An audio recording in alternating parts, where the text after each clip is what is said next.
સાથે દર્શલ જોડાયેલા છે। દર્શલ, કેવો છે ત્યાંનો માહોલ, લોકોમાં કેવો ઉત્સાહ છે? કારણ કે જ્યારે પણ ગુજરાતના પ્રવાસે પ્રધાનમંત્રી આવતા હોય છે, નરેન્દ્રભાઈ મોદી આવતા હોય છે, ત્યારે લોકોમાં અનેરો જ માહોલ હોય છે ને અત્યારે તો દાદાના દર્શન કરવા માટે આવી રહ્યા છે।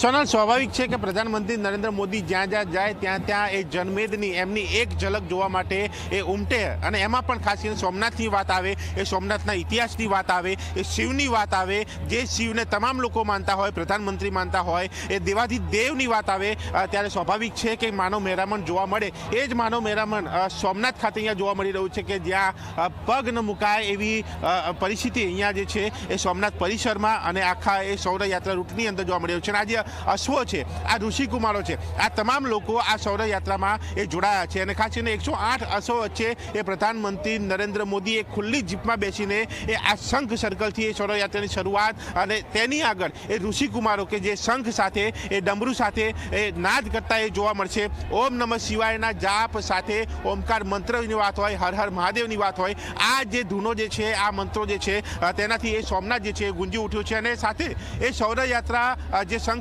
સર્કલથી લઈને એ સોમનાથ પરિસર સુધી, મંદિર સુધી એ અંદાજે 2 કિલોમીટરનો રૂટ કે જ્યાં અલગ અલગ સ્ટેજો બનાવવામાં આવે છે, એ અલગ અલગ જગ્યાની સંસ્કૃતિની ઝાંખી કરતા, એ અલગ અલગ પ્રતિકૃતિઓ દર્શાવતા, અને એ પ્રકારની તૈયારીઓ, અને સૌથી વધારે આ સોમનાથ આની અંદર એ સૌરયાત્રામાં એ યુવાઓનો વર્ગ જે છે એ અહીંયા જોવા મળી રહ્યો છે। જે અશ્વો અહીંયા લાવવામાં આવે છે, એ અશ્વોને વિશેષ તાલીમ આપવામાં આવી છે, એ સાંસ્કૃતિક કાર્યક્રમમાં જોડાયેલા એ લોકો પણ એ તાલીમ સાથે અહીંયા આવે છે। અહીંયા જે હાજર છે એ લોકો साथ बात। मैडम, आप कहाँ से आए हो? मैं दिल्ली से। दिल्ली से आए हो? हाँ। तो कैसा लग रहा है यहाँ सोमनाथ में आके? बहुत अच्छा लग रहा है। आप परफॉर्म कर रहे हो, क्या परफॉर्म कर रहे हो? मणिपुरी लोटस कर रहे हैं हम तो फिलहाल। सोमनाथ के बारे में, शिव के बारे में यहाँ पे आप जानते हो, जहाँ पे आप आए हो, जहाँ पे आप शामिल हुए हो, वो ऐतिहासिक क्षण में?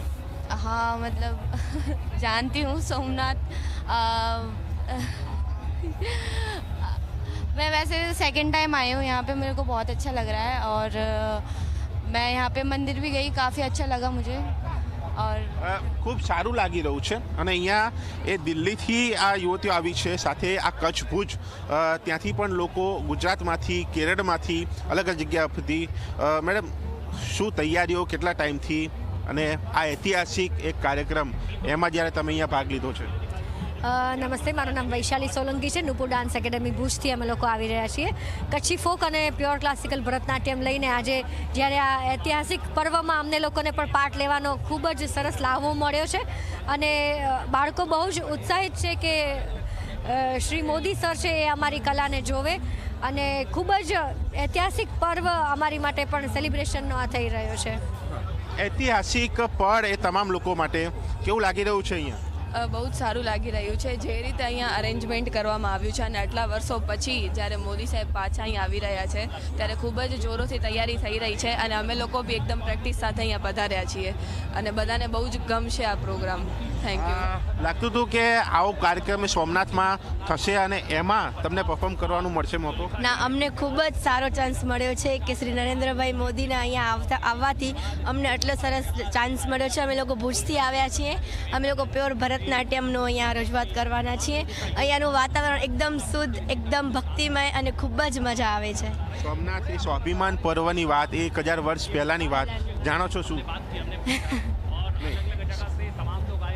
કેવું લાગી રહ્યું છે? બહુ સારું લાગી રહ્યું છે। હું ફર્સ્ટ ટાઈમ અહીંયા આવી છું ને મને બહુ ગમ્યું અહીંયા।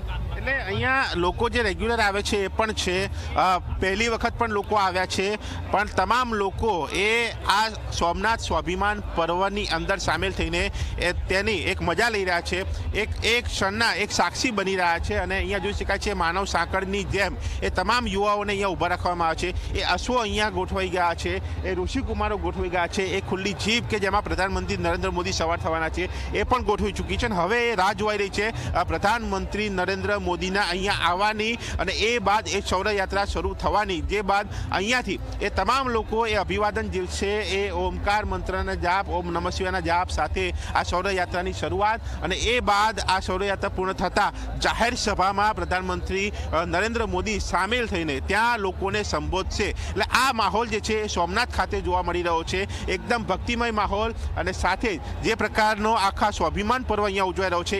1000 વર્ષ પહેલાં જે સોમનાથમાં જે હુમલા એ વિનાશમાંથી વિકાસની સફર, એ ડ્રોન શો, એ સોમનાથના દર્શનની વાત હોય, આ અલગ અલગ કાર્યક્રમો થકી આ સ્વાભિમાન પર્વ જે છે તે સોમનાથ ખાતે ઐતિહાસિક ક્ષણ જે છે એ બની છે.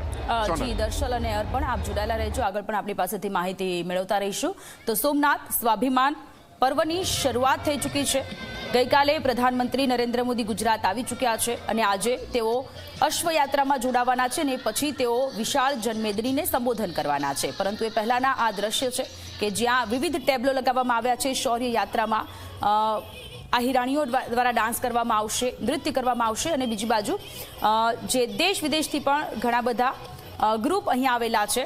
108 અશ્વો વચ્ચે પ્રધાનમંત્રી નરેન્દ્ર મોદીની શૌર્ય યાત્રા કે જે ટૂંક જ સમયમાં શરૂ થવાની છે. યાત્રામાં ભાગ લેનાર ઋષિકુમારો કે જેમને પરંપરાગત ડ્રેસ કોડ આપી દેવામાં આવ્યા છે અને વિવિધ સ્થળો પર 2 કિલોમીટરની આ શૌર્ય યાત્રા છે અને એમાં વિવિધ સ્થળો પર ટેબ્લો પણ રાખવામાં આવ્યા છે.